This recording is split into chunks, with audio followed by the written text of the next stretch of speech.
Welcome to an all-new episode of Bare Knuckle Fighting Main Event here on SportsGrid. I'm Brian Ciano. Thank you so much for joining us as we take our weekly look at everything going on in the world of the Bare Knuckle Fighting Championships. And we had more action coming out of last weekend. Once again, another card. It seems like every week for the last 2 months we've had something going on with the BKFC. Of course, this week, unfortunately, will be the first that we don't, as we had a Prospect Series card that got canceled. But plenty of great fights to talk about from last week. And that just gives us more time to look ahead towards what we have coming down next weekend, Knuckle Mania 4. So we're going to get into all that today. We're going to talk to some of the fighters involved in that great action that we had from last weekend. We're going to talk to, of course, bantamweight Abdel Velasquez, who had a great performance in his return to the BKFC Squared Circle. We'll talk to him coming up next. Later on, we're going to talk to our man, Tyler, the rookie Randall, getting the victory over J.R. Ridge with a great decision. Split decision, honestly, I didn't feel it should have been. I thought Randall clearly had that fight won, but you know what? Judges see things wonky sometimes. That's why it's hard to leave it in their hands. But still, a great win for the rookie Randall, who will undoubtedly move up the rankings and label himself as the top contender in that division. And later on, we'll start looking ahead towards L.A. with one of our favorites, Crystal, the rugged beauty Pitman. She's going to be joining us, talking about her fight coming up there out in L.A. And then, of course, we'll look ahead at some other fights that have been announced is coming up in the coming weeks and months. So plenty to talk about here on Main Event as always, but why don't we get right into it and talk about what we just saw this past weekend down in Clearwater, Florida, BKFC Fight Night. It did not disappoint at all. You had plenty of finishes. And of course, we start with the top, where we had the return of Mike the Marine Richmond, former interim champion. He's facing Eric Lozano. They were going to war in the 5-round fight, and it went the Marine's way. He gets the TKO 53 seconds into round 5. Honestly, it could have been anybody's fight at that point. Richmond gets the win, but he could have, needed that 5th round in order to secure the victory, depending on how the judges scored it, because, he came out looking great the first round. Ends up getting a knockdown of Lozano, later in the round to go up 10-8.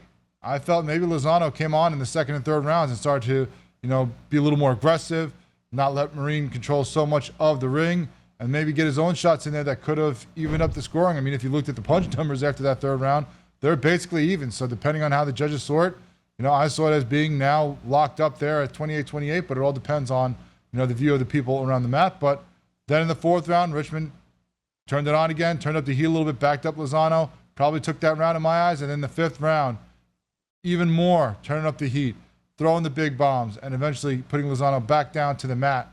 After, Eric threw a big right, he was throwing big punches all fight. Threw a big right, you had the Marine duck under, and while, Lozano's eyes weren't on him because of that big swing, he just clocked him right back, heads him, puts him to the mat. Lozano doesn't get up before the 10 count. We've seen the power of the Marine before, and he put it on display in that great fight to get the victory in his return to the BKFC after his brief retirement. Then after that, speaking of people coming back and putting their name back in the top of the division, you had a guy in El Bandito Brito, who, of course, was a former champion. Came back after a couple losses, 3 in a row. People said, is he done? Is he washed? Has it been too long for him to be at the top of the game? Serving in this fight is, in a lot of people's eyes, a gatekeeper for a guy in Jafar Ford, who had 3 big wins in the BKFC, not at the level of an Elvin Brito, but people said, this is a measuring stick. If he could beat him, this guy could be in a title fight. He won't be, because quick work made of Fort by Elvin Brito. El Bandito comes in right away. He's got the heads down, hands up, swinging big, catching Fort about 20 seconds in, backing him up. Then eventually getting him some more shots about 10 seconds later that backs him up into the ropes. And as you see there, just puts it on him. Fort just covering up, leaning against the ropes. And El Bandito senses blood and just unloads shot after shot after shot after shot until finally the ref steps in and has to call up there and give the TKO victory to the former champion, El Bandito Brito, of course, very, excited after the fight. You saw him talking to the cameras at first, saying, I'm the champ. You got to beat me if you want to really be the champ. Calling for a fight against the now, current champion and no doubt Trout, saying, it's nothing but knockouts now. We've had a lot of fights where he's gone to decisions, and sometimes they've gone his way, and people thought they shouldn't. Sometimes they didn't go his way, and people thought they should. According to Elvin Brito now, it's going to be only knockouts from here on out to make sure it doesn't end in the judge's hands. And he was hyped after the fight as well. You saw some backstage video of him going crazy, going wild, saying he knew that was what was going to happen, that, this is what it he planned to do. So a great performance by the former champion, Elvin Brito. Then later on, we're going to talk to our man Tyler Randall, the rookie coming in here after his win over J.R. Ridge. We talked to him last week and catch up with again. Saw how he saw the fight going. He wins by split decision, 49-46, 47-48, 48-47. Honestly, I saw it going at least 49-46 for him, as he pretty much picked apart Ridge the whole fight. He using that both these guys swinging southpaw, using that forward hand, left hook, and jab.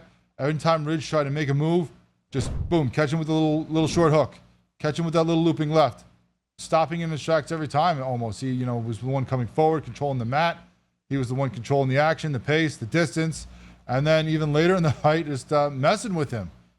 Throwing verbal fakes at him. You see the feints of, the punches where you throw a little jab that you don't actually throw or something else. You move the body, just try to keep your opponent off balance. He was doing it verbally, just yelling at him randomly, seeing how Ridge was going to react. And then even in the 5th round, doing a little hand movement just to mess with him. He was in complete control of that fight. J.R. Ridge looked nothing like the former title challenger that we saw against Sean Dotson. Looked like he was out of his depth against the rookie Randall. And Tyler Randall gets the victory and now probably cements himself as the top contender in that division. Whether he gets the next shot at Dotson or we get a rematch against Aguero, we will have to see. But still, a great performance by Randall, putting himself as one of the top guys in that division for sure. Then we had a return of Abdel Velasquez against Travis the Animal Thompson. Velasquez hadn't been in there for a couple of years. What we're going to see from a guy after 3 years off, you're going to see the ring rust. We're going to see him not being as good. That wasn't the case. Quick KO, just over a minute in, he gets the finish as he comes out much faster off the scrap, it looked like. Just coming to Travis Thompson, getting little uppercuts all the time. Dropped Thompson with 35 seconds left in the fight. Thompson got back up, but even that one looked like when he went down, had the hands over the eyes like something was wrong, with the way he got caught on that eye. Gets back up, but right away, Velasquez knew it was his time to shine, knew he smelled blood, pounced it right back on Thompson, eventually puts him down to the mat a second time. Again, Thompson holding the eyes, even rolls over on the knees, holding the eyes, and from there, doesn't even bother to get back up. Velasquez comes in there and puts it on him to show that he should be one of the best in this division as well. Doing a backflip in celebration, a little extra oomph and pizzazz to the win, so great job by him. We'll talk to him coming up next about his fight and his return to the BKFC. Jay Jackson gets a doctor stoppage in round 3 as well over Idris Wasi to get back in the winning ways. Always good to see action Jackson, and one of the best performances of the night. One of the most ones that you love to see that really showed what this fighter could do is Jessica Borga, just absolutely demolishing her opponent. Katarina Lehner comes in with a 41-second knockout right from the start. Both these ladies were throwing heavy, but 10 seconds in, Lehner was already bleeding from the top of her forehead.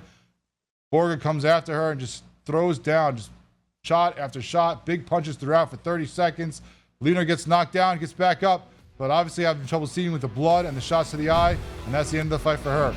Great fights in Clearwater. When we come back, we'll talk to some of the fighters involved here on SportsGrid.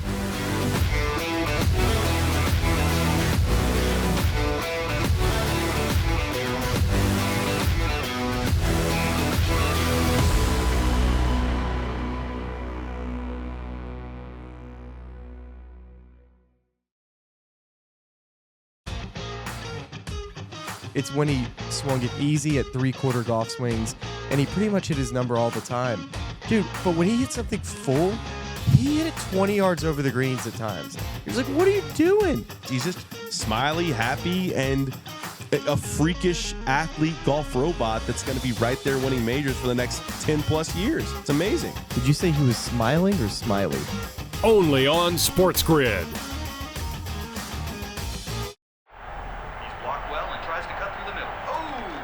Your gut says Miami is going to win, and you should take the over. Your gut also said your NFT selfies would only go up in value. They didn't. But your head is on SportsGrid and knows the QB is in concussion protocol. The backup has a 45 QBR against the zone coverage. The New York D has the most sacks in the league. So yeah, trust your head. It's smarter to be on SportsGrid. The Philadelphia 76ers, who are the second best team in this Eastern Conference by a mile when Joel Embiid is healthy. And that's just what they are. So now, if Giannis isn't available, the Bucks would be dogs in the series. He ain't sleeping on that air mattress anymore. He's got a regular king-size bed, a posturepedic, where they call it, a Sealy's, whatever they do, those things. He ready to roll. Denominating tonight. Game time decisions. Only on SportsGrid. People that bashed him will be eating their words this year. Pretty heavily favored to be a first-round pick, minus 400 earlier this week. But that's not the surprise. If you're drafting J.J. McCarthy in the first half of the first round, you clearly believe not only is he a starter, he's going to be your starter for years to come. But a popular bet was under 3.5 wide receivers in the first round. The tape doesn't lie, baby. Only on SportsGrid. It's smarter to be on SportsGrid. Your 24/7 sports wagering network. The early line. Magical and historic season in Lincoln, Nebraska continues. He is the best player in the NBA, but also in the biggest moments where the national media is watching. Newswire. Something that we have never seen happen before with one of the iconic coaches in the game. Pharrell Coast to Coast. The team covers. It's automatic. It's every time. Not sometimes. It's every time. Game time decisions. Luka is actually far more dangerous from three on the road this year than at home. This game here tonight, you may want to consider taking as many points as humanly possible. In-game live, prime time. We got not one, but two coaches fired systems in place. Sports Rage this late sort night. of has letdown written all over it. It's going to be hard to match the emotion that they played with the other night. It's smarter to be on SportsGrid.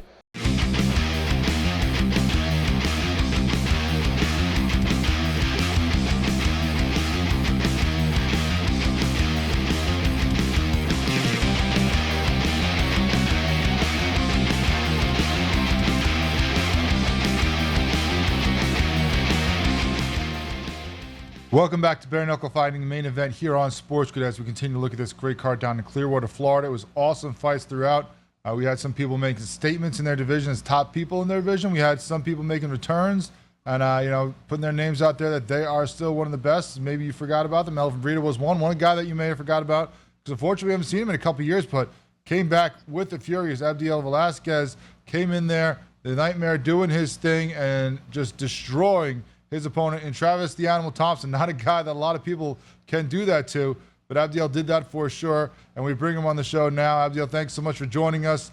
We'll talk about the fight in just a few minutes here, but I want to first get into the backstory because it's been a long time since we've seen you. 3 years since you're in the BKFC Squared Circle. I mean, you're pretty much one of the OGs. Started with BKFC 3, had a bunch of fights. Of course, the last couple, unfortunately, didn't go your way. Now it was 3 years away before we got you back here. What happened? What was the time off about? I think you had some things you were sorting out outside of fighting, so to let people know what was going on and why we had to wait so long to get you back in here. Yeah, man. I fought a couple of times. You saw me with Dad, with Reggie and Johnny Beffer. I fought with those guys, and yeah, man, they were skull scrapper. But yeah, man, I was young at the time. I had to step away and figure some stuff out and priorities. And just figure myself out as a fighter. I was there at the beginning, at the beginning just slugging it out and not thinking. I just been doing on my own and just, seeing if I was last. Now that I stepped away and I grown as a father too, and as a person too, and I just had to see what's best for me. And I know fighting is one of the things that I love, and I didn't want to give that up. And fair enough was one of the highlights, and it's been great, and I didn't want to give that up, so I just had to get back and actually make a statement for my. I know it took a while, but I had to figure stuff out. Had some injuries, had to take care. Other than that, I'm glad that I came out and put out a statement. So Abdel, one of the things when you're out, finding yourself, and you've posted about it recently, is the support that you had from your wife and how important that was. I mean, it's always important as person in general, let alone a fighter, to have that person behind you that supports you, loves you, and helps you be the best person you are. So talk about how important she's been in the couple of years since we've seen you and getting you back to where you are as the top fighter and as the person you are. Yeah, man, I can't do this without my wife, man. She's my rock. She's my rock, man. She pretty much got me through my dark ways and just had to figure my stuff out, and she helped me find the light. She helped me find my way and just figuring stuff out. And I couldn't do it without her. She helped me a lot with my personal life, with me, and just everything else. I'm here. She's here for me, and I'm here for her. And if it has to be the same the other way, I would be there for her no matter what. She sticks by me, and and we go through stuff together. So it's not just me. Absolutely, as a relationship should be. It's great to see that you have that kind of support. And I've seen a lot about you've put a lot of motivational quotes out there as well on the Instagram. How big has that been for you to be? Is that a big part of your everyday, of your personality, is just trying to stay positive and trying to push yourself through? Yeah, man, definitely. When I back in the day, when I was fighting and all that stuff, I was being negative and not always thinking right, always thinking about myself, and that's not how it should be. I had to stay humble, had to find my way, find my faith, and yeah, I had to really, find it way far, how to find God again, and it helped me out so much, and with this big win, it really helped me out with my gym too. Also too, they helped me out with my coaches, and I had to stay positive. The main thing is stay positive and put those quotes out, and I guess I'm not the only person going through all this stuff, and just help one person after another. At least I can help one person, or if not, then I put myself out. And you almost even didn't make it back to the squared circle too. I saw you right before or right after the New Year, a huge car wreck you were in. Unfortunately, I ended up T-boning somebody when they came out when they shouldn't have. The car was total. I saw the pictures, and the kids in the car as well. Yeah. Luckily, you guys came out, not little injuries, but not huge, life-threatening or long lingering injuries. So thank goodness for that. But tell us about everybody what you went through at the beginning of the year. Man, yeah, I wanted to start off with the year with a bang. Like I said, I wanted to come back at BKFC and do good. And I was training and doing everything, and then this accident happened. It was really traumatic and tragic for me and my kids. It was something that we never thought that would happen. And as a father too, it hurts me. And what was it? My kid was hurt. He had to be at the hospital, and half his face got burned because of the airbag. But we got through it. My kid healed up quick. He's resilient. He's still, he's cool. He's chilling. He's still acting like he can. So that's one thing I wanted him to be. I didn't want that to happen dramatically. But to me, I'll never forget it. It pretty much put me a fire in me and put me this is what I keep wanting. I suffered so much, and I was like, yeah, this is done. I've done suffering. I want to do something positive. Even if it's small, it's something, and this win really helped me out, helped me big time. I needed it, and it's good for my family and my kids. My kids saw that, and it was happy. Well, we're glad you came out of it, and everyone came out of it, mostly unscathed, besides the little bit of, banged up injuries that you had. Glad it didn't, keep you from getting back there in the BKFC. As we said, just that fight against Thompson was incredible. Let's talk about that. You came in there and just dominated from the start. You started picking him apart. You looked much faster right out of the gates. You had the little left uppercuts you kept throwing in there every time he tried to come in. You dropped him early. Even the first time he went down, it seemed like, covering up that eye, since you caught him right in there. Did you know after the first knockdown that you were in control and that was your fight from there on, or did it take till you put him down the second time? No, I kind of figured it out when I first round, and I saw blood coming in. I pretty much just went in there, attacked it. That's me, man. When I came out quick. The game plan was to go on the outside of his foot and just keep going hook and cross, and that's what we've been working on this whole time, me and my coaches, and it was great. It was good, fast, good pace. I was ready for the war. I was ready to bang it out with him if it was going to be 5 rounds, but I'm glad it came out. A good stoppage. I was pretty good. I was like, all right, no more, didn't get no scar in my face. I already have enough, but hey, if I had to get more, I'm more. But other than that, I'm lucky that, nothing major happened. I feel bad for Travis, his eye a little hurt, I know I fucked something up in there because I heard 2 pops and I was like, damn, I know I fucked something up in there. Well, hopefully he can heal up quickly as well and get back in there, because we love seeing him fight. But hopefully we see you fight again quick. Are there any plans? Are you trying to? Are there any cards you've scoped out coming up that you want to get in there? That you talk to the bosses about? What's the plan going forward?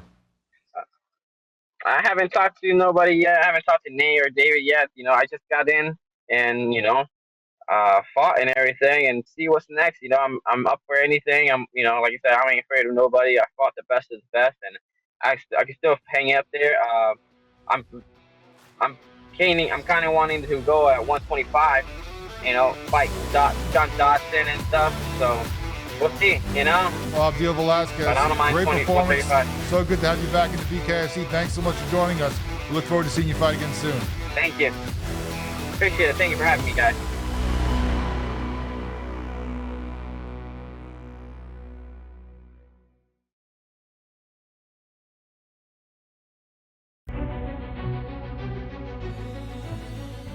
People that bashed him will be eating their words this year. Pretty heavily favored to be a first-round pick, minus 400 earlier this week. But that's not the surprise. If you're drafting J.J. McCarthy in the first half of the first round, you clearly believe not only is he a starter, he's going to be your starter for years to come. But A popular bet was under 3.5 wide receivers in the first round. The tape doesn't lie, baby. Only on SportsGrid. I mean, they're still the best. They're still the champs. Everyone wants to crown the Celtics the champions, but that's not the way it works. They got to beat them. And, they got to get through the East, which isn't going to be fun to begin with. Everyone thinks it's so automatic.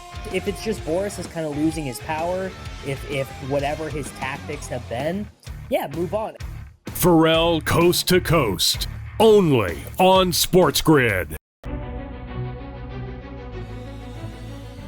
People that bashed him will be eating their words this year. Pretty heavily favored to be a first-round pick, minus 400 earlier this week. But that's not the surprise. if you're drafting J.J. McCarthy in the first half of the first round, you clearly believe not only is he a starter, he's going to be your starter for years to come. But A popular bet was under 3.5 wide receivers in the first round. The tape doesn't lie, baby.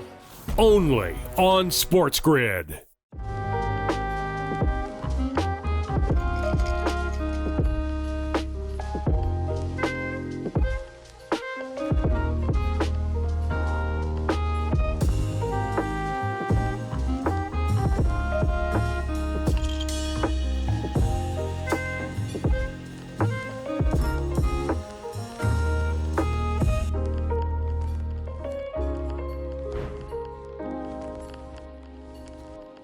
The Bostonian versus the Book. You're not going to get the Tiger Woods size audience because do you know where they went? They went to Caitlin Clark. That's where those people went. What? Those people are now going to the WNBA. Yeah, the fan that only watches what's hot, the fan, the casual who doesn't really like sports but likes to be involved in the in thing. They're water watching cooler discussion. They're watching Caitlin Clark. The Bostonian versus the Book. I mean, they're still the best. They're still the champs. Everyone wants to crown the Celtics the champions, but that's not the way it works. They got to beat them. And, they got to get through the East, which isn't going to be fun to begin with. Everyone thinks it's so automatic. If it's just Boris is kind of losing his power, if whatever his tactics have been, yeah, move on. Pharrell Coast to Coast. Only on SportsGrid. It's smarter to be on SportsGrid. Your 24/7 sports wagering network. The early line. Magical and historic season in Lincoln, Nebraska continues. He is the best player in the NBA, but also in the biggest moments where the national media is watching. Newswire. Something that we have never seen happen before with one of the iconic coaches in the game. Pharrell Coast to Coast. The team covers. It's automatic. It's every time. Not sometimes. It's every time. Game time decisions. Luka is actually far more dangerous from three on the road this year than at home. This game here tonight, you may want to consider taking as many points as humanly possible. In-game live. Prime time. We got not one, but two coaches fired systems in place. Sports Rage This late sort of night. has letdown written all over it. It's going to be hard to match the emotion that they played with the other night. It's smarter to be on SportsGrid.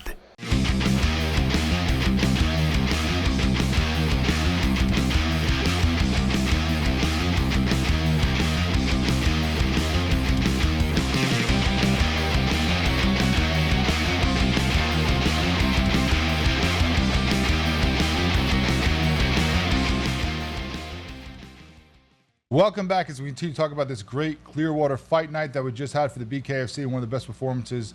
And a guy who staked his claim definitely as one of the top contenders in this division, if not the top, is, of course, Tyler, the rookie Randall, coming off a split decision win over J.R. Ridge. And we'll get to the scoring in a second, Tyler, because I thought that was a little weird the way that when that was read, that the way the judges were scoring it. But, first of all, straight out of the gates, congrats on the win.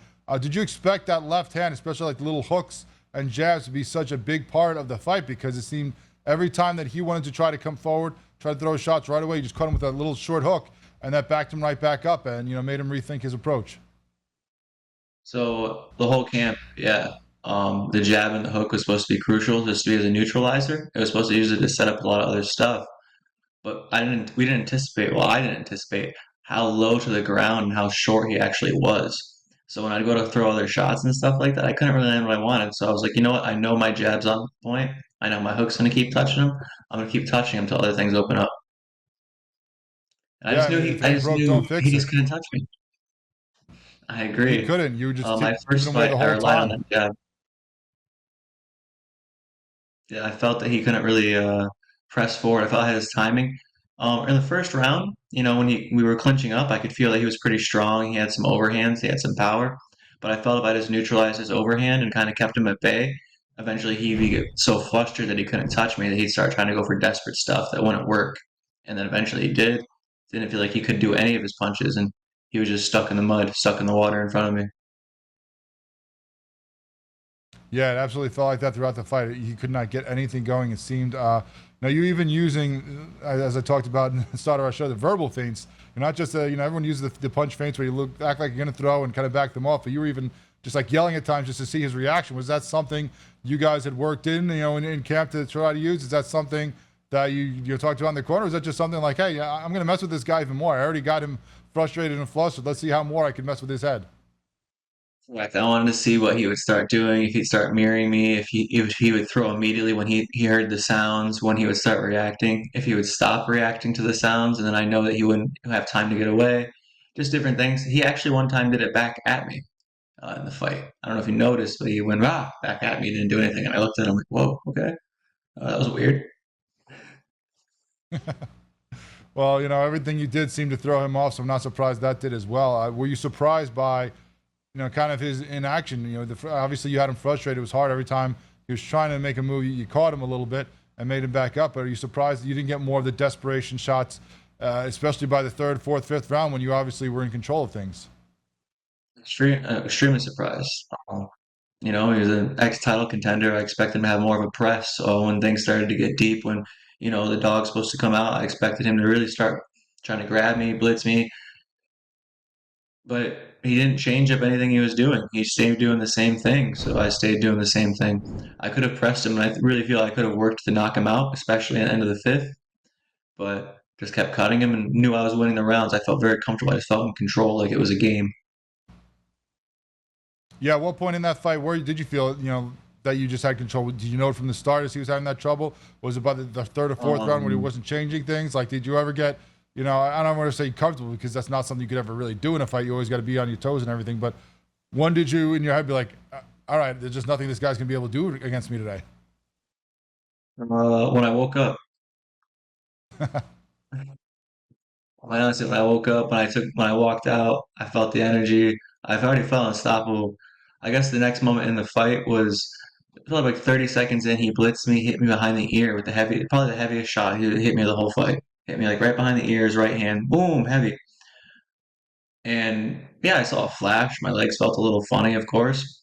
But my first reaction wasn't just like, oh, move, circle, attack. My first reaction was to grab him and just try to hit him, put him down with those uppercuts, put him back, work everything that I've been working. And I knew that if I just stuck to my game plan and stuck what I did, no matter what, my shots were going to come through, I was going to land, and I was going to get my mark. It didn't matter what he certainly did. You controlled throughout. He really didn't hit you much, as you said. As we can see, not really any damage to speak of on the face. You probably get right back in there tomorrow. So nothing. A little bit of cut there under the eye, but not much at all. So does it annoy you when you're sitting there at the end when you know that you have just destroyed him the whole fight? I mean, not to the point of putting him to the map, but just picking him apart, destroying his game plan. He could do nothing against you. You're barely getting hit. And then they read the scores and you get a split decision. I mean, when I was watching that fight, you're judging in my head, I had it at least 4-1 for you, if not 5-0. I don't know how in the world one of the judges could possibly have given it to him 3-2. Or the other one even gave it to you 3-2. Where was that second round that he won, you know? Yeah. So when the judges call it, they say first one Randall, and the second one Ridge. When they said that, honestly, I could feel in my heart that I still won. But I looked to the floor and just prayed for a moment because this fight game's crazy, man. You never know. I didn't know what decision they were going to make, what the judges saw, how they felt. Because sometimes I feel like they might not see my shots or might not see certain things that land that I know is hurting him. I know he's backing up, but I'm just happy they saw it my way. I was shocked, but it also tells me now too, like work more for the finish. That's what the judges want to see. That's what the people want to see. Then make sure to always win. Now, obviously, you were coming off a couple of losses here. You had some wins before that. But still, this puts you in the top of that division. Do you feel like this is the best Tyler Randall that we have seen yet in the BKFC, or do you think there's even more that you can do and show, whether it be trying to go for knockouts or whatever it is? How do you feel right now about where you are in your BKFC career and your growth as a fighter? I feel like honestly, right now, at this point in my career, it's just starting. Yeah, my other fights were happening, but at those points, I was really developing and deciding whether I was going to do MMA fights at that time or bare knuckle. And then I suffered from a couple injuries. I hurt my Achilles really bad prior to fighting Chauncey, and I broke my hand in the Chauncey fight. So I had these dragged out injuries. So finally, I let everything heal. I got everything right, and I feel my body feels 100% again. My mind's getting better. I'm understanding the sport better. I truly feel it's only up from here. I'm ready to fight Dodson. You talked about that in the article they wrote after the fight on the BKFC app and website that you won him.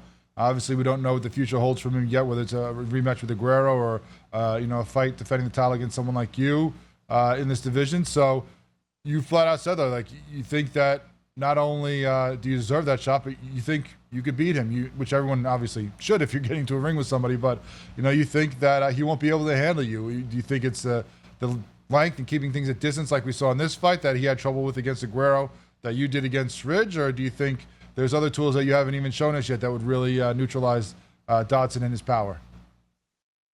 There's so many tools. There's so many tools that we haven't even gotten to open up. People have even seen yet. I didn't really get to work any of my clinch and stuff like that. Didn't even try to really. I didn't work certain shots. I didn't throw any right hooks really. I threw a couple looping overhands to corral him, but I didn't really chase with any twos or right hooks. I was waiting. I know those things are knockouts. I know they're money. I know I can flash KO people, especially when I do like karate jump ins and step ins. Boom. It's out. It's lights. I thought about hitting Ridgewood a couple times, but even at that moment, I knew we're gonna give certain things to wait. Certain things people can't see yet, and I'm telling you, we're gonna stop Dodson, stop him right in his tracks. And if you get that title shot too, I saw that how much more this would mean to you. Not just about being champion and being the best in the division or in the BKFC. Just the what you've gone through in the past, the people that you've lost that supported you and pushed you. That this would be so much more than just being a BKFC champion if you were able to bring home that title. It's a chilling experience, like when you feel your hair rise thinking about something like that, and the cooling, getting the chance to bring that title back to your hometown, to bring it to the people that like carried you up when there was nothing, like when you had nothing, when you lost your closest friends, your darkest places. But sometimes in those darkest places, when like you find like your biggest push, your biggest inspiration, you have your most faith. And that's kind of what distilled in me. That's what made me pure into this sport and pure into fighting. I knew that I would do this my whole life. Anyone who has known me since a child has known this is winning my path. Now, of course, as I said, we don't know exactly what's going to happen with Dodson after that fight. If they do decide to go for another rematch with him and Aguero, instead of having the draw that they had, what do you see you doing? Do you think that you want to, go back into the lab, work on yourself, be ready for that title shot, or do you think that you want to stay busy and active and continue to put, what you're learning into practice and get another fight before then? So, I'm big on like whatever happens, happens. But also my other end of this is I'll stay ready for that belt shot. I'll fight either or. I want that title. I want it simple as that. I just want the gold around my waist. Doesn't matter who thinks they have it for now or who calls it theirs. It's mine. And it's just That's just how it's going to have to be. It's mine until I don't want it. Is there anybody else that you want besides Dotson if they don't give you that? Anybody come to mind, or just whoever they put in front of you? Just gold. I just want gold. Well, Tyler Randall, we thank you for coming on with us again, and a great performance you put on.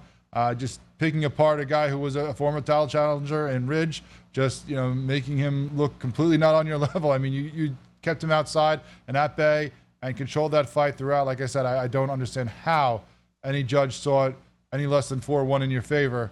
But either way, you still get the victory, and that's all that matters. So great performance by you, and thank you for coming on with us. We look forward to talking to you again, and hopefully seeing you fight again soon for the BKFC. Yes, sir. Thank you for having me, and hopefully we get that title shot. We look forward to that. Tyler, the rookie Randall, I mean, he just put on a clinic in that fight. A fight against two top contenders. When you see that kind of billing, two guys that highly in division, especially a guy who already fought for the belt, you think it's going to be a battle, think it's going to be a war. Two guys, it's, a war of attrition. Who's going to be the one that lasts all 5 rounds? And really, it was just Tyler Randall doing whatever he wanted to for 5 rounds in that fight against Jared Ridge. A great performance by him. His best so far in the BKFC, and we'll see if he gets that shot against Dotson.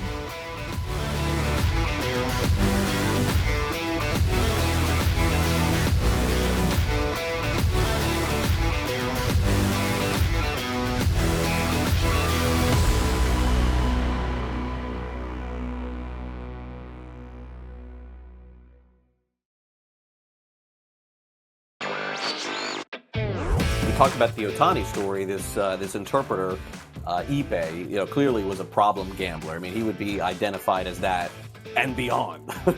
Now, there are a lot of others that are out there. The timing didn't seem great. It seemed slightly tone deaf in terms of, maybe now isn't the time to say it, but the sentiment itself, you have to agree with. There's only so much a sports betting company can do, right? Newswire, only on SportsGrid. Throwbacks in white have now become the main uniforms in black and green as well. 4-game green. Your contracts will be higher in 5 years because the ratings will be through the roof, people. Listen to me. Play games at 7 o'clock. Get more ratings. Make more money. It's simple, but somehow they're imbeciles that make this playoff schedule. I can't figure it out. The Early Line, only on SportsGrid. It's when he swung it easy at 3-quarter golf swings, and he pretty much hit his number all the time. Dude, but when he hit something full, he hit it 20 yards over the greens at times. He was like, what are you doing? He's just smiley, happy, and a freakish athlete golf robot that's going to be right there winning majors for the next 10-plus years. It's amazing. Did you say he was smiling or smiley? Only on SportsGrid.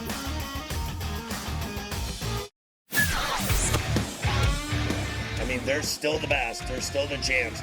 Everyone wants to crown the Celtics the champions, but that's not the way it works. They got to beat them. And, they got to get through the East, which isn't going to be fun to begin with. Everyone thinks it's so automatic. If it's just Boris is kind of losing his power, if whatever his tactics have been, move on. Pharrell Coast to Coast, only on SportsGrid. Anyone that's been to a sporting event, the atmosphere before a game, I think Game Time Decisions has that same exact atmosphere.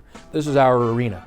This is what we do. There is going to be an energy to Game Time Decisions that you will feel night in and night out. The excitement you get when you lock your bets in, when you're figuring out what you want to do, we can zone in on the biggest games each night. I want this to be the place that people come to before the games start so they feel as ready as possible to lock in their cards. We are going to hit every single one of those markets that you need to know about. We're going to go through every single thing, and I've got a great team behind me that's going to help me get the job done. There is not going to be a better place, I promise you, than Game Time Decisions to get that new information, react to it, and be able to then bet accordingly. We will have everything at our disposal, and we will use that to our advantage. I'm Kevin Walsh. Tune into Game Time Decisions from 6 to 8 p.m. Eastern on SportsGrid.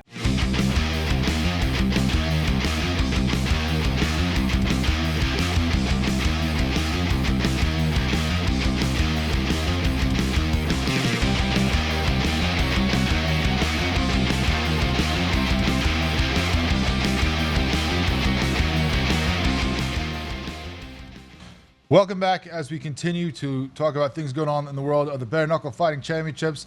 There was a great card down in Clearwater, Florida, but we have, of course, an even bigger one coming up next weekend. You got to look forward to Knuckle Mania, first time in California for the BKFC. We're going to start previewing. I mean, I know we've talked about fights for months now as they start rolling out, but time to start talking about the fighters and talking to the fighters as they get ready for this historic card for the BKFC. And well, nowhere better place to start than with the rugged beauty, Crystal Pitman, one of our favorites, joining the show, coming back on with us. It's been too long, Crystal. Thanks so much for joining us. Welcome. What's been going on? It's been a long time since we've seen you in the squared circle. You had the great performance against Tallman, and then it's kind of been, wait and see for now. What happened? Is there fights that fell through? Were there injuries you had to rehab? What's been keeping you from getting back in there and fighting and building on that win? Yeah, it's I know it's been way too long. We had a fight scheduled for what was it, the end of October with Jordan Ralston, but she came in 21.9, pretty much 22 pounds overweight, so they had to unfortunately cancel the fight. And we've just been, I had no major injuries after Tony Tallman, so we've just been perfecting everything and growing in the gym, and now we have this amazing opportunity for Knuckle Mania. I'm so excited. That's right. I forgot about that Ralston fight since it didn't happen. I mean, what is going through your head when you do all that prep, you do all that stuff, and then your opponent comes in? Not. It's one thing, I'm sure. If obviously I've never fought to go through that, but like if you're going on the scales and like, all right, they missed by a pound or two, that extra little bit water weight that you can't get off. Okay, that's one thing, but to come in just blatantly not giving a damn that they're over 20 pounds overweight. What was going through your head as you're dealing with that? Yeah, we honestly, I tried everything that I could to make weight. So she came in at like 155, and we're supposed to come in at 135, 136 tops. So I tried everything I could. I was drinking so much water. It was really, I'm so sorry. It was really, I guess Kitty wants to join.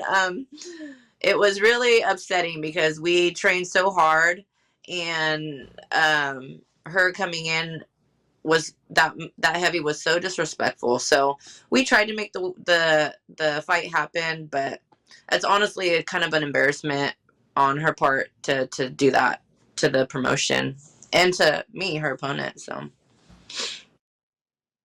absolutely, completely unprofessional. I mean, good on you for even trying to make that fight happen, because I'm sure there's plenty of fighters even if it gets close to just over missing, that wouldn't do that. But to go against somebody who's that much heavier, that could be a huge advantage. Not just the extra strength or weight, but obviously that she is completely hydrated and not in a situation like you were, where you're kind of draining yourself to make weight. That could be a huge advantage for her. So good on you to still try to do that. What did they? Hopefully the BKFC still took care of you in that situation, because obviously it wasn't your fault the fight got canceled. But what have you been up to since as you prepared and get ready? Were you hounding them for fights? Were they, just taking a little while to find something? What was going on in the interim? So coach is always, thinking about us and getting us on the next card. They really wanted to get me on a card as soon as possible. They really didn't like how our fight got canceled. That's what I love about the promotion, is they always try to make it right. And so this is absolutely making it right. Knuckle Mania. So we have been just putting in work. Obviously, even though we didn't get to fight in October against Jordan Ralston, I still needed to take that time to kind of like get my body back to normal. You know what I mean? We put our body through such a strenuous fight camp, so I needed to take a little bit of time, and then we just got right back into it and just started working on things, and kept me growing in the gym. So I'm always learning something, and as soon as we got this opportunity, we're ready. Let's go. Well, we're so glad that the opportunity has arisen. How important and how even more exciting is it for you, being someone who from California originally, to be on the first card in California, to be in LA, to be part of obviously Knucklemania, every time it's in Knucklemania or the recent pay-per-views the BKFC's put together, those are big. Those are, I'm sure, more exciting as a fighter to be part of those bigger cards. But for someone like you who was from California originally, to be going back there and fighting in front of, your hometown fans for the first time ever in that state, how exciting is that for you? Oh man, it is so exciting to go back to California. And like I said before on a recent interview with BKFC, is not a lot of people know that I'm a mommy, so I keep him very private. He lives in California, so he gets to come to the fights. A lot of my family and a lot of my friends that I grew up with are absolutely ecstatic about this. They're all coming to LA to come see the fight, and I just can't wait to show up and show out for California. This is insane. We thought, Cali was never going to happen, and now it's here, and it's going to be the biggest show to BKFC history. So I'm just ecstatic. My team is ecstatic. Jared's coming. We're all just going down there. It's going to be a shift show. And congratulations to Jared. I saw, you posting about his recent promotion. Always love seeing good things for you guys, and Captain Deadpool doing great things. And hopefully we see him in a title fight soon, whenever they can make that happen. I know a lot of people are itching for that fight, but this is about you and your fight right now against Zamora. What do you know about her? I mean, she has not fought in the BKFC before. A little bit of a record here with different MMA promotions, smaller promotions. But what have you seen, if you've seen anything as far as tape and what she's doing, and what are you expecting from her making her debut in the BKFC as, someone who's been through it a bunch of fights now? You know how hard that can be. Yeah, she, I've seen some of her stuff, and she's been around for a while. She's done obviously only MMA. Bare knuckle is very different. So whatever I feel she thinks she's prepared for, regardless if she knows somebody in BKFC or, I still have going on 6, fights. 5 fights with BKFC. So I feel like there's going to be a huge difference in experience.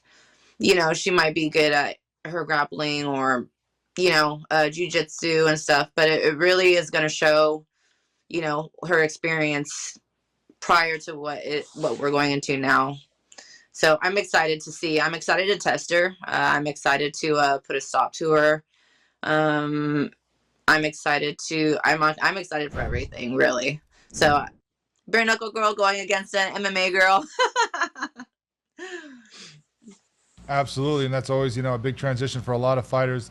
Not just taking off the gloves, a different style of it, the shortness of the rounds. How many MMA fighters that are used to those 5-minute rounds? How much of an advantage do you think that gives you, being the veteran in the sport? Coming in somebody who's a newbie, to know all these little tricks and things like the quick, having to have a quick start, or being able to use certain aspects that you can't use in other combat sport disciplines.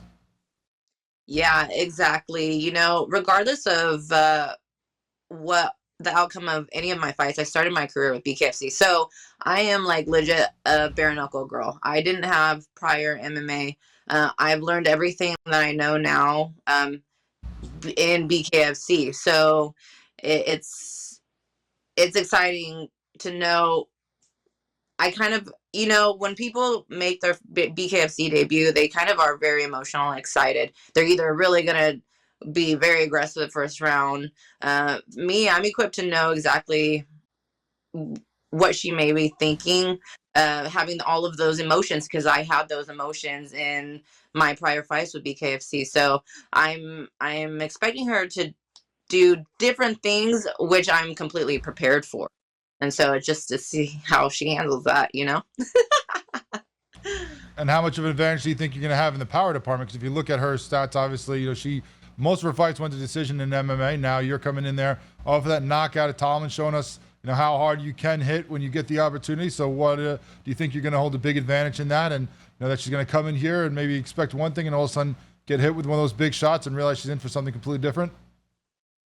Yeah, absolutely. I feel like anybody can prepare their knuckles, when they want to fight bare knuckle, but really nothing prepares your face for power and, bare knuckle. So I think that you guys didn't even see a percentage of the power that I put on Tony Tallman. And in Knucklemania, we are 100% putting full power.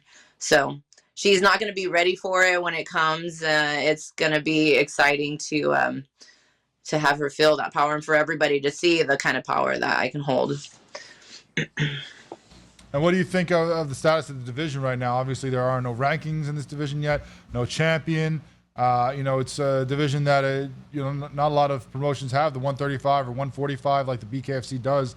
Have you talked to Dave and Nate at all, or anybody else in BKFC about like what's going on? Let's get some respect here on the 135ers and get a belt out there. What's going on with this division, and how do you feel like it's developed?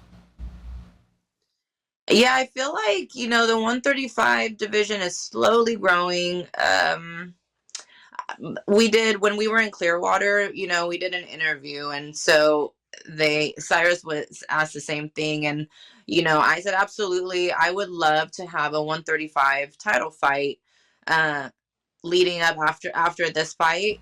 I feel like I'm the 135 queen, so I feel like the newcomers, really it's hard because the newcomers that we do have coming in 135, they all just want to come in straight for be number one in the title shot, which is great, but they kind of have to build up to that point. So I don't know when it's going to happen. I'm really excited for that opportunity. I would be so grateful for it. I know it is coming, but after this, for sure, is we want a title shot in the 135 division. We need to make it official.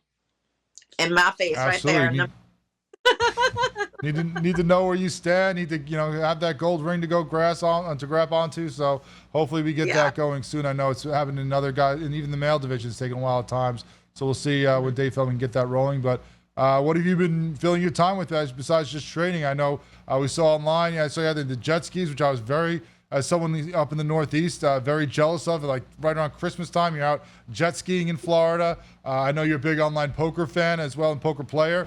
Are those the things that you've been filling up your time with besides just training since we saw you back in July, or is there other things going on as well, other side projects? Yeah, really, honestly, when it comes to fight camp, I really just want to sleep and eat and train. So sometimes I lay off on the poker just a little bit because my is kind of everywhere, not everywhere, but more focused. But really right now is just honestly gearing in for the fight. Me and Jared, we're kind of homebodies and we like to watch our shows. So we really catch up on a lot of our shows and start new shows. And I get to sit there and watch and eat snacks. That's what I fill my time with. Well, the rugged beauty, Crystal Pitman, thanks so much for joining us. We're looking forward to seeing you back there in the squared circle finally. Always great to talk to you, and hopefully we'll talk to you again soon after victory, after Knuckle Mania 4. Absolutely. Thank you so much for having me on. I love talking with you guys. Always our pleasure. There is the rugged beauty, as we said, fighting some more in Knuckle Mania 4. This absolutely stacked card from top to bottom. It's not a situation where you can just catch it in the first couple of fights. You got to be there all night watching this card. Crystal Pitman's going to be one of those ones dragging you in there early with some great action. Thanks so much to her and all our guests, and we'll come back and wrap things up here on SportsGrid.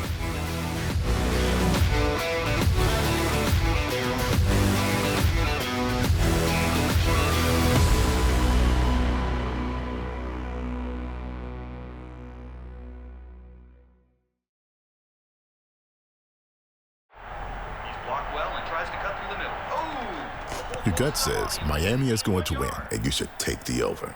Your gut also said your NFT selfies would only go up in value. They didn't. But your head is on SportsGrid and knows the QB is in concussion protocol. The backup has a 45 QBR against the zone coverage. The New York D has the most sacks in the league. So yeah, trust your head. It's smarter to be on SportsGrid. They're still the best. They're still the champs. Everyone wants to crown the Celtics the champions, but that's not the way it works. They got to beat them. And, they got to get through the East, which isn't going to be fun to begin with. Everyone thinks it's so automatic. If it's just Boris is kind of losing his power, if whatever his tactics have been, move on. Pharrell Coast to Coast, only on SportsGrid.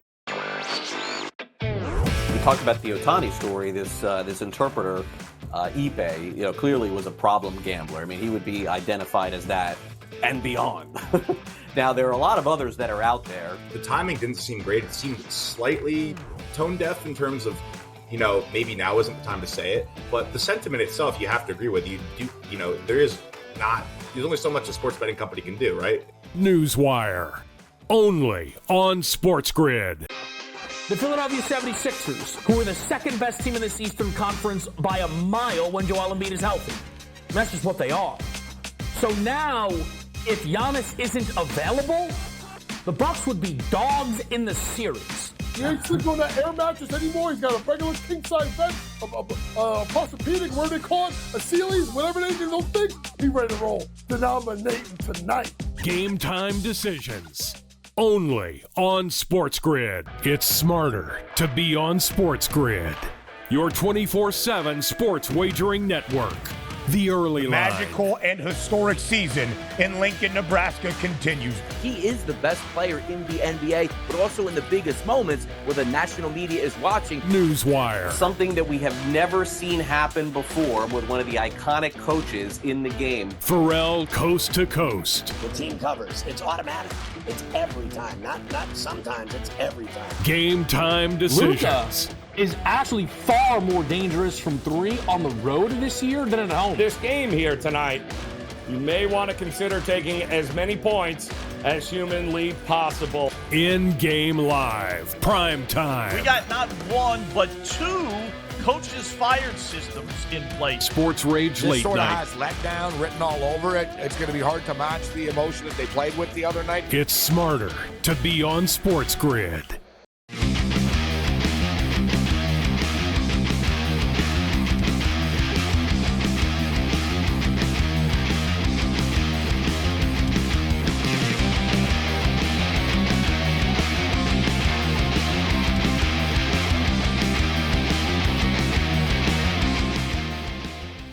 Welcome back as we wrap up another episode of Bare Knuckle Fighting Main Event here on SportsGrid. Thank you so much to our guests for joining us, the rugged beauty, Crystal Pitman. Always great to talk to her, finally getting to see her get back in the squared circle. Of course, Tyler, the rookie Randall, coming off his big win over J.R. Rich, cementing his status as one of the top fighters in that division. We'll see if he gets that title shot against John Dodson. And good to catch up with Abdel Velasquez, one of the OGs in the BKFC, who hasn't been around a long time, 3 years since we saw him, and it looked like he never left the way that he got back in there and just destroyed Travis the Animal Thompson, a guy who a lot of people have trouble against. He made him look easy. So very surprising. Obviously putting in a lot of work in the lab on his time off before coming back to the BKFC. Two great performances there, and one hopefully great performance of Crystal Pitman. We'll see if she could build off that win over Tony Tomlin. But let's talk first, before we get out of here, about some of the great fights we have coming up. Now, one we mentioned just briefly when it was first announced a couple weeks ago, but didn't get to really get into, was Jimmy Rivera, Daniel Strauss, May 11th up in Connecticut. Of course, that's going to be for the women's title up there with the Misfit versus Heather Hardy. This is going to be just as good. I mean, Daniel Strauss, of course, coming off the loss to Datton to win such a tough fight in his BKFC debut. It was a very close fight against Datton to win. Some people probably could have felt like it could have gone the other way, but you know what? I thought Nguyen turned it up at the end there, and maybe Strauss faded a little bit. We'll see if he could rebuild and get that cardio back up to face a guy like Jimmy Altera Rivera, who's trying to make his own return to the victory circle here after his loss against Jeremy Stevens. Had the doctor stoppage to cut. I thought that he was beating Stevens, and unfortunately, the doctor has to step in and stop it after that third round due to a cut.